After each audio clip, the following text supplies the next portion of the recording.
Magandang hapon po guys sa inyong lahat. Shout out nga pala sa mga taong nagsubaybay sa aking channel at saka sa lahat ng mga subscribers at ating mga silent viewers. Shout out sa inyong lahat, saan mga sulok kayo sa mundo. Shout out po sa lahat.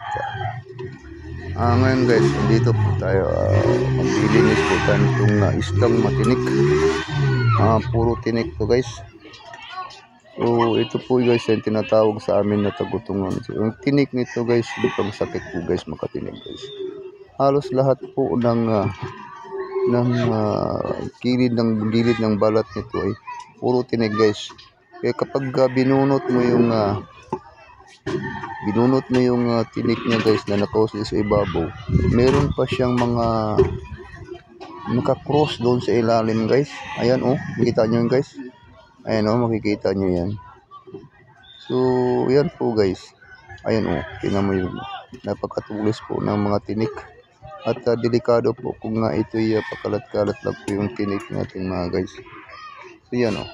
Sa isang buong piraso guys, kasi maliit lang naman yan, hindi naman siya gaanong kalakyan itong aking nililinisan na matinik na isda. Siguro sobra pa sa 100 piraso yung tinik na yan guys. Kung makikita nyo yan guys oh.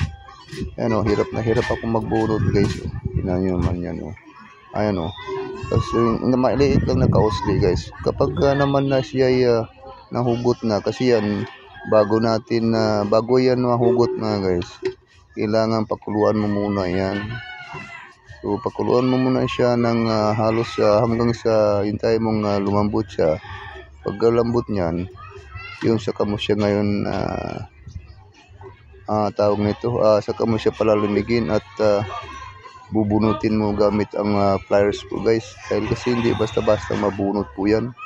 Ayan o, tinan mo yung gamit ko, tinidor at saka isang pliers. Yan o, kung bunutin natin yan o, puro sanga-sanga. Kita yan guys o, matigas. Pero napakasarap nito, mataba. Napakataba nito mga guys. Kaya pinagtiyagaan ko na lang talaga siyang tanggalan ng tinik. Dahil itong masarap na luto nito guys, kumbaga sa gagawin mo siyang humba guys, kumbaga sa baboy humba. Lalagyan mo siya ng yan o, tinamay yung tinik guys. Ayan po yung mga nakausli. Kaya pag ito na may buhay pa na isda na to, pag nihipo ng tao to o kaya anumang bagay doon sa dagat, mulubo guys, mulaki yung tiyan. Tapos alam mo yung tinik niya tayuan. Ayan, yan pang laban nila doon sa mga kalaban nila doon sa dagat nga guys. Kaya itong isda na to, hindi ito makain ng ibang malalaking isda dahil kita mo naman yung tinik na yun, sigurado tusok yung lalamunan nila pag ito'y pinakailaman ng malalaking isda. Kaya hindi naman to karamihan guys, kasi pag nagitlog yung isda na to, hindi rin naman to marami, kunti lang din naman, kaya hindi rin kasi dumadami ito. Pero pag ito dumami guys, alam mo, napakasarap nito. Ayun oh, hirap na hirap akong tanggalin guys. Tingnan mo naman oh, yan maliliit lang yan, kasi laki lang ng yan eh. Baga sa yung gakamao lang yan. Malaki ng konti sa kamao guys. Pero kita naman yung tinik. At mamaya guys, makikita nyo kung gaano karami yan o, yung tinik niya guys. Nilagay ko sa isang latang sardinas yan guys. Ayan, diniin ko na yan ha. Dahil sa isang piraso pa lang halos puno na siya guys. So ganyan kadami ang tinik sa isda na to. Napakahirap pero napakasarap naman kapag niluto mo. Ayan guys, pinagtiyagaan ko talaga yan. Akala ko naman kanina mauulam ko na yan. Dahil nga halos may isang oras din ako nagtanggal ng tinik niyan. Nung matapos ko nang tanggalin ng tinik guys, nagugutom na ako. Kaya hindi ko na magawang lutuin pa to. So mamaya ko na lang ipapaluto sa kapatid ko kapag dumating na siya galing sa work guys. Ayun oo, tinan mo yung tinik ko. Tinan mo naman yan ayan, kung gaano yun kadami. At saka halos nakabaon lahat sa ilalim. So meron lang siyang nakausli na yung baga sa pangtusok niya. Yun yung kanyang nakausli. So kapag yung pinakapuno pala niya, ayun napakala tatlong sanga. So bali apat lahat na sanga guys. Ayun tinan mo. Ayan lahat ng mga nakausli na yan, tinik niya yan. Ultimong sa ibabaw ng talukap ng mata guys, meron din siya. Sa buntot, meron sa tiyan, kahit saan guys. So yung talagang tinik niya. Kaya hindi mo, yan tinik niya, kita nyo yan. Parang parang tawag na ito, yung pang ng kalsada. Pang sa mga sasakyan. Ayan pwede mong gawing kaya delikado kung maapakan mo yan. Sigurado tusok kahit tumagilid siya. Kahit matumba siya, pakilid niya, wala. Laging nakatayo yung isang part. Yung baliktarin mo naman siya. Laging nakatayo talaga isang part guys. Ayun kita mo yung tinik na yan Hirap na hirap akong hawakan yan. Ginawa ko lang yan, sinalok ko lang yan guys. 2 piraso, mag-asawa siguro yan. Hindi sila naghihiwalay. Kahit lumapit na doon sa bangka, di talaga sila naghihiwalay. Siguro, sila talagang tinadhana. Kumbaga sa forever, sila ang forever guys. Ayan Kaya kahit na hulihin mo yung isa guys, yung isa hindi umaalis, hinuli ko na rin pareho. Sayang din naman.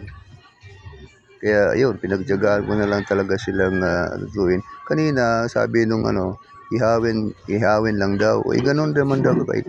Pag inihaw mo yan guys, yung ibabaw guys maluto, pati yung tinik sa ibabaw masusunog din yan. Paano naman yung nasa ilalim guys, yung nakabaon na yan guys, kita mo naman yung naka-X na yan. Nakabaon sa loob, so hindi mo rin makukuha yan. Kaya kailangan talaga siya na tanggalin talaga siya. Ayan ayan kita nyo yan. Napakarami halos lahat, pati sa baga sa kilikili niya meron din Kaya nahirap ako. Yung isa guys tapos ko natanggalan yung isa niyan. So yung isa na lang yung medyo maliit ng kaunti, yun ang tinatanggalan ko ngayon. Hindi ko lang na-videoan kanina nung una. Doon nung focus ako, nagmamadali ako. Kala ko madali, kunti lang tinik.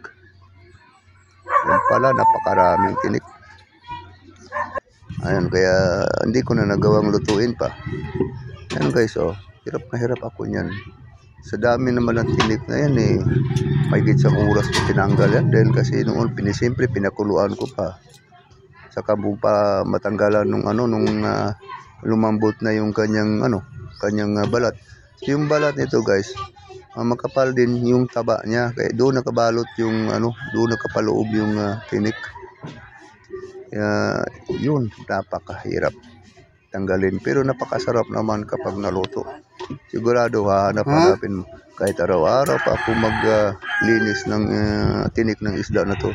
Basta araw-araw siyang may mahuhuli. Pagtsatsagaan ko yan guys, napakasarap nito. Lalo na yung pinakaatay nito, napakalaki. Alam mo guys, ang makakain mo dito, yung balat nito, yun masarap. Saka yung bandang buntot, yun lang ang merong laman. Tapos yung bandang likuran, yan lang may niyan. Puro taba yung paligid niya na baga sa yung balat niya napakakapal, pero napakataba. Ayun ang masarap na isda. Hindi naman siya sakit makatulog guys. Hindi siya katulad yung mga danggit. Ganun. Okay lang siya. Sugat ka lang talaga. Sigurado ka rin naman talagang masusugatan ka kapag ito naman dinakma mo bigla. Kailangan nito guys, mayroon kang pangsalok. Sasalokin mo lang talaga siya para at least sure ball. At yun naman guys yung tinik niya ganina guys. Ayan o, nilagay ko sa isang latang sardinas sa 2 pirasong maliliit na isda na yun. Ayan o. Yun yung kanyang tinik guys. O yan o, naka-X. 4 na tusok yan guys. Kaya hindi mo basta-basta maano yan. Kaya kung meron kayong ganyan, dapat kapag natanggalan nyo ng tinik, ang tinik nito guys, huwag basta-basta ilagay sa kung saan-saan lang. Dapat ito ginagatungan. Ilalagay sa gatungan dahil susunugin dahil delikado to. Makaabak lang nito kahit kung wala ka, kahit may chinilas ka pa, sigurado may paglalagyan ka guys. Ayan po guys. So maraming salamat guys sa inyong pagsubaybay sa aking channel at tinan mo yung tinik guys. At maraming salamat po. Shout out sa lahat ng mga subscribers, silent viewers. Bye bye.